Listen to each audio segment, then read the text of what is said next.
Welcome to my channel. I'm Caffrey Van Horn. I've wanted to vlog for a while, but I just didn't know how to get started. I made all sorts of excuses. I was like, I don't have the right camera.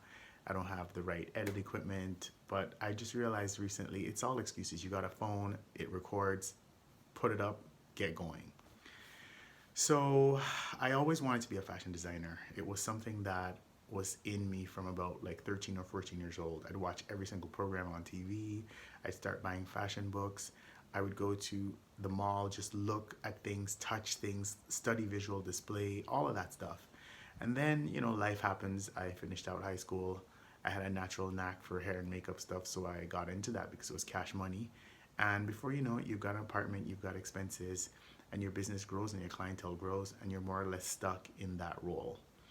But the interesting thing is, as I made money, the thing that I always invested in was fashion related stuff. At various points, I bought an industrial machine. I would buy really expensive clothes just to get like a first hand experience of how they feel, how they're constructed, and all of that amazing stuff.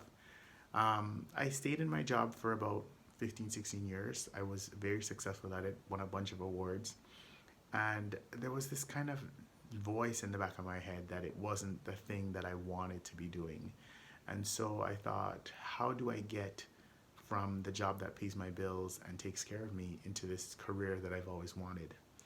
And I talked to a good friend of mine, Cher, and she suggested that I go back to school.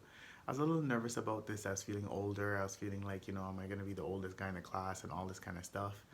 And one day I just took the plunge. I was walking downtown. I went into university. I found out what the requirements were that I needed, and I pretty much signed up on the spot.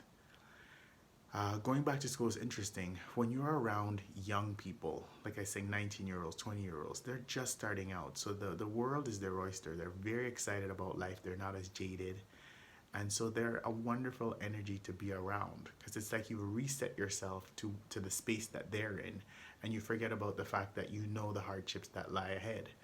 And in that process, I realized that experience was going to become very valuable in how I would do my assignments. Needless to say, at the end of it all, I was extremely successful at school. Graduated with really great marks. I actually won an award during the process. I had gone in to study fashion photography.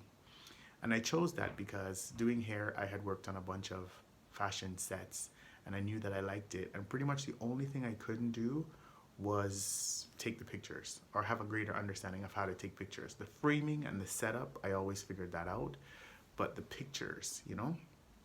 So I learned a lot about that. And someone say, well, if you want to be a designer, why did you take the fashion photography part? And prior to my career in hair, I had actually gone and studied fashion and I hadn't done anything with it. But what I knew over the years was, as I saw young designers coming up, that images are very important. How you project the brand, how you sell the brand. And also from my end, where I would work on a photo shoot and I, let's say, was paid, I don't know, $1,000 for the day. I realized that's just me. That's not the makeup artist. That's not the model. That's not the rental of the space. So I realized to create these images that you're going to need to sell your stuff is hella expensive. So then I thought, I know how to do hair. I know how to put on some makeup. I know how to set a set, frame out an image. And if I could do those things, then if I could just take the picture myself, I'm going to save a whole bunch of money when I start making stuff. So then that's what I did. I figured, go into the school, learn to take the shots, and that way when you do make the product, you're pretty much ready to go.